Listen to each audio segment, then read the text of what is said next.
With the 2016 NFL Draft being in the books for a couple weeks now, I've already come on here, told you my biggest winners and losers. The time has come to start issuing out some draft grades. A little late, but better late than never. To officially close the book on this year's draft and begin a new chapter for 2017. Yeah, baby! Yeah.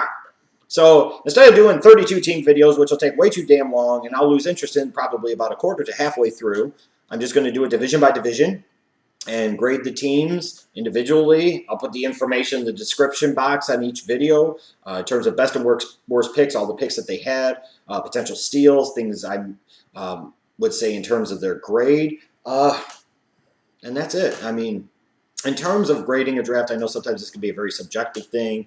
It's based on a number of factors. Some people will say, how can you grade a draft right now when they haven't even touched an NFL field? It takes 2 to 3 years to really to find out what's going on. Some of these teams got picks in future drafts that have to be factored into the mix. They also have undrafted free agents that come into the mix. And a lot of that is true. Don't get me wrong. I'm grading based more off of performance within the draft itself, players that they got, where they got them, the execution of different things, trades they made, trades they didn't make, trades they should have made. I think you could grade on that. Just because I issue somebody a D or a D plus or a D minus grade doesn't mean that they won't end up having a productive draft class. And just because we give somebody an A or a B plus or a B doesn't mean that they're going to end up with a good draft class when all is said and done.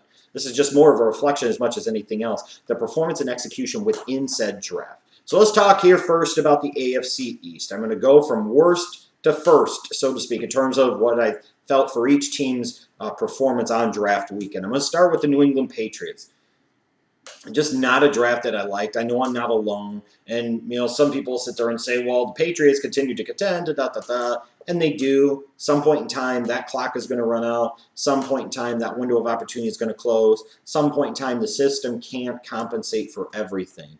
At some point in time, you got to get some better Jimmies and Joes, and their performance in the draft in recent years has not been all that particularly strong. Now, you come into this draft without a first-round pick because of Deflategate. You go and try to compensate by trading away one of the better edge rushers in the NFL, and Chandler Jones, a 2012 first-round pick, for a second-round pick in this not-so-strong draft, and a former bust first-round center from the horrible 2013 draft class in Jonathan Cooper.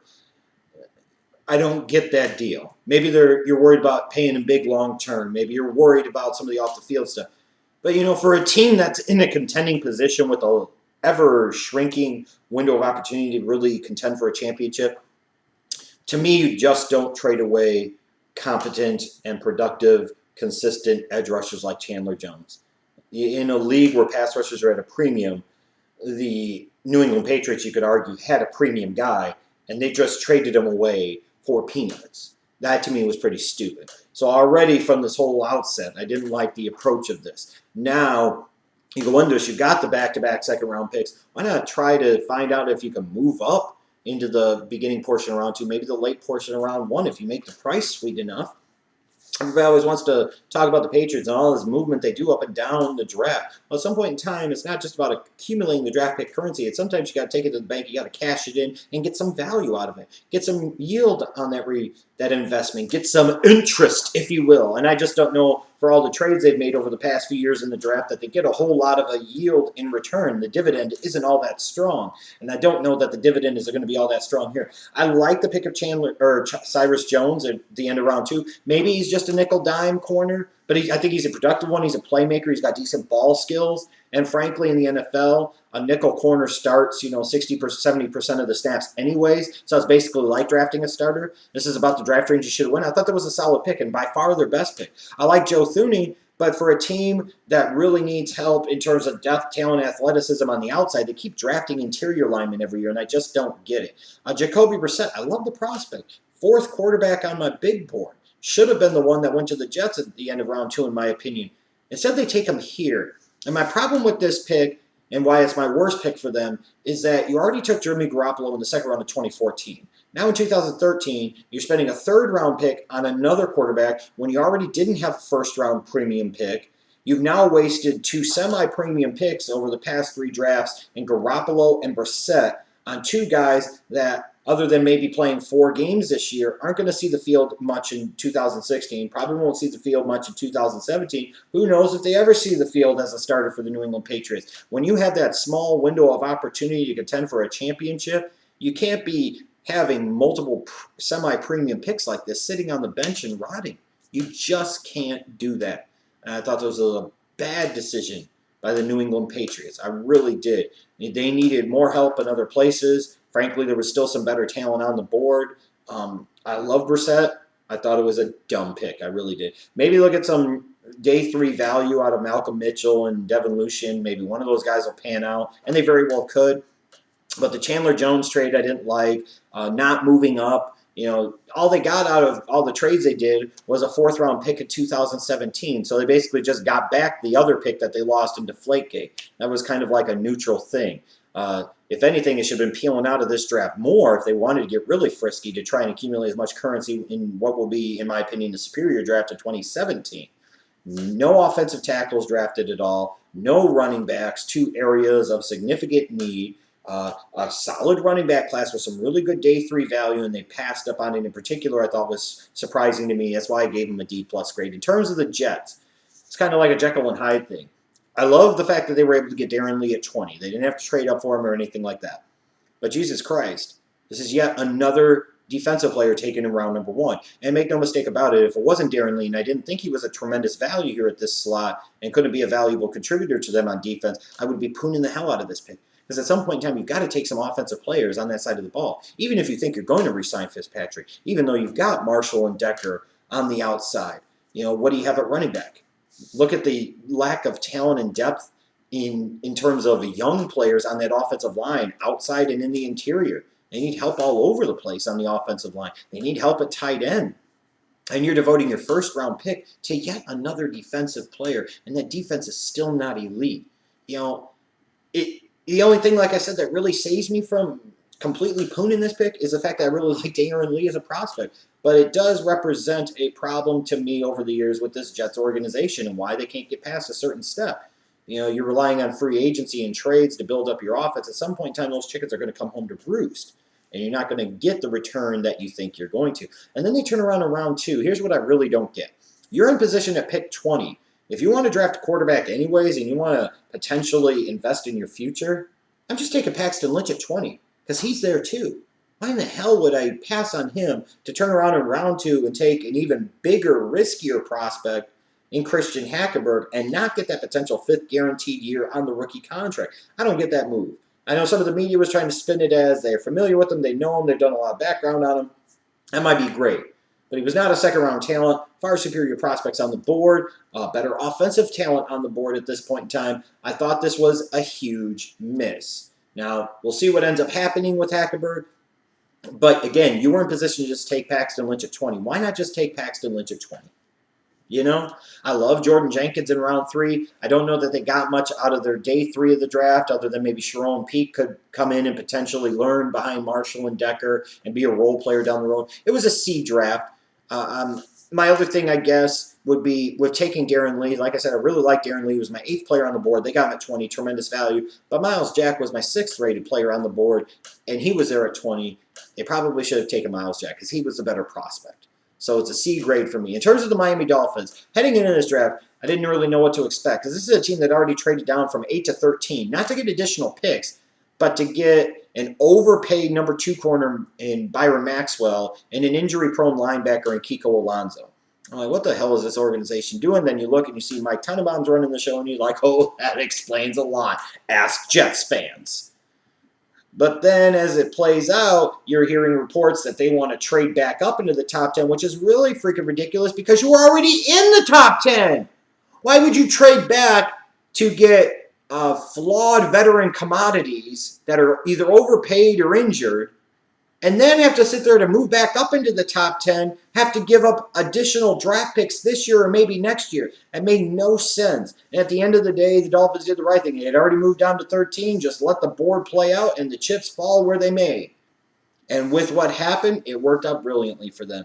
Laremy Tunsil, with all that happened on that draft night, and he started to fumble and fall and tumbleweed down the draft board. Here are the Miami Dolphins at pick 13, getting a franchise left tackle. Maybe they play him inside a guard initially. It doesn't matter. A huge upgrade that was very necessary in that offensive line to help protect Ryan Tannehill and will offer a lot in terms of the run game as well. An incredible pick, one of the best pure picks in round number 1. I don't think anybody disputes it. And at that point in time, talking about some weed man, maybe there are some other issues. I've talked about that before with Tunsil, but at pick 13, a top 5 talent in this draft at pick 13, you didn't have to trade up. You actually were able to trade down and still get him. Incredible stuff. I like Xavien Howard in round 2 out of Baylor, big physical corner. They needed help at the corner position.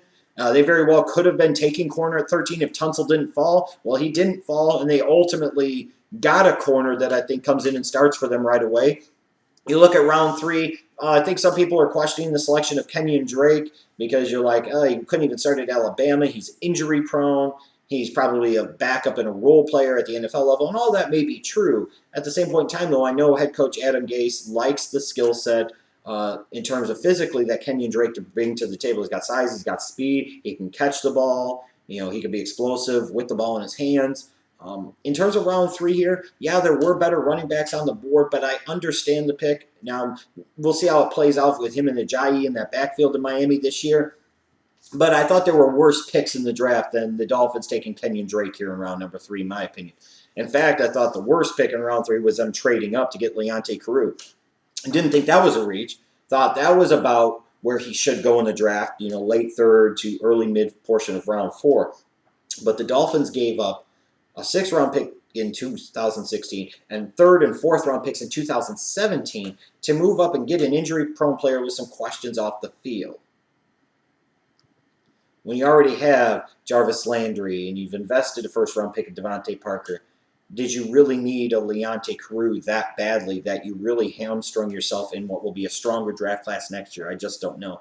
Love the pick of Jakeem Grant around 6. Kind of gadget player that can help you in the return game. You can make some plays for him to get the ball in his hands. Thomas Duarte, I thought, was a good value in round 7. Could potentially be a steal for them as a role-playing pass catcher. It was a C-plus draft. Based largely off of the strength of getting Laremy Tunsil. Xavien Howard was solid. A couple of the guys that got in day 3. It wasn't a terrible performance. I've seen much worse out of Mike Tannenbaum than what he actually put together this year. I just don't like the fact that they gave up 3rd and 4th rounder next year to go up and get a guy like Leonte Carroo. I just don't. If you were going to give up a 3rd and 4th rounder next year, maybe you should be trading up out of the 2nd round to get into the mid portion of round 1. I'm just saying. The Buffalo Bills, I thought, were the big winners here in the AFC East, though. 7 picks, didn't get too cute. Only one big trade that was moving up from 49, I think, to 41, where the Bears originally were to get Reggie Ragland. Every pick made sense to me. Every pick was solid. No major reaches. A couple of potential steals. Yes, day 1 and 2, they focused on the defensive side of the ball, but frankly, for Rex Ryan to succeed, they were going to need to. They needed an infusion of talent in that front 7 on the defense, and that's exactly what they got.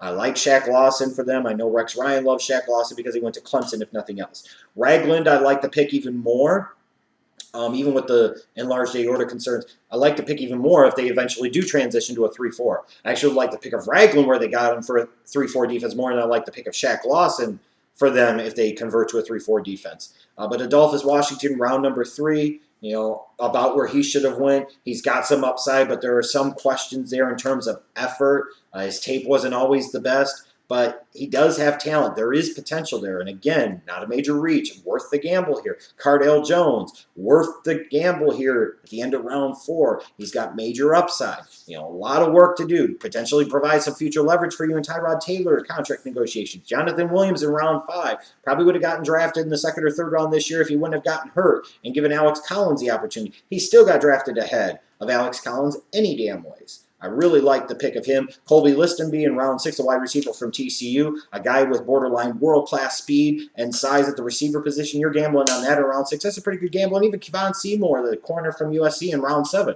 That's another guy that should be able, you would think in theory, to find a way to make a roster, even if it's as just a special teams contributor and as a dime corner. I didn't really hate any of their picks. I thought several of their picks were pretty good, actually, and made a lot of sense. Even though I would have liked to have seen them address offense a little bit more in the first 2 days, I thought they did a good job in addressing it on day number 3. The only thing I maybe question is the trade up for Reggie Ragland, giving up a 4th rounder this year and then a 4th rounder next year to move up only 8 spots. Was it really necessary? I don't know. But sometimes if you feel like you got your guy, I guess you go out and get him. And I think it makes a lot of sense to play on the interior of a Rex Ryan defense at the linebacker position, even though it makes even more sense if they eventually transition to a 3-4. So there you have it. The Patriots were the worst. The Bills were the best. And at the end of the day, it probably doesn't matter in 2016 because the Patriots will still win the damn division anyways.